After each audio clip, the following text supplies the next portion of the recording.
இன்னொருத்தரோட புருஷன் சாப்பிட்டாரா இல்லையா கேக்குறதுக்கு நீங்க மெசேஜ் அனுப்புறீங்க? சும்மா மெசேஜ், ஒரு ஃப்ரெண்டியா ஒரு இது. ஃப்ரெண்டா? ஃப்ரெண்டுன்னா அர்த்தம் தெரியுமா உனக்கு? அதுதான் மேடம் இப்ப இந்த மாதிரி ஆயிடுச்சு. இப்ப ஒண்ணுமே பண்ண முடியாது. எந்த மாதிரி ஆயிடுச்சு? அதுக்கு தான் சொல்றது அடங்கி இருக்கணும்னு. ஃப்ரெண்டு ஃப்ரெண்டுன்னு இந்த மாதிரி கூத்தடிக்கிறது. ஒரு குடும்பம் தெருவில் வந்து நின்னதுல நான் இப்ப அவங்கள எதுவுமே சொல்லல மேடம். எதுவுமே ஒரு பக்கம் இருக்கிறேன்னு தான் சொல்றேன். ஆஹா, நான் ஒரு பக்கம் அடிஞ்சது போ. நில்லுங்க. எங்க உட்கார போறீங்க?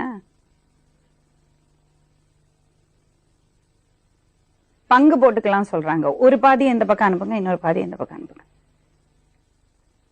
பண்ணுங்க பாக்கலாம். அப்ப நீங்க 2 பொண்டாட்டி வச்சுக்கலாம். ஒரு சைடு இங்க போனோம், இன்னொரு சைடு இங்க போனோம்.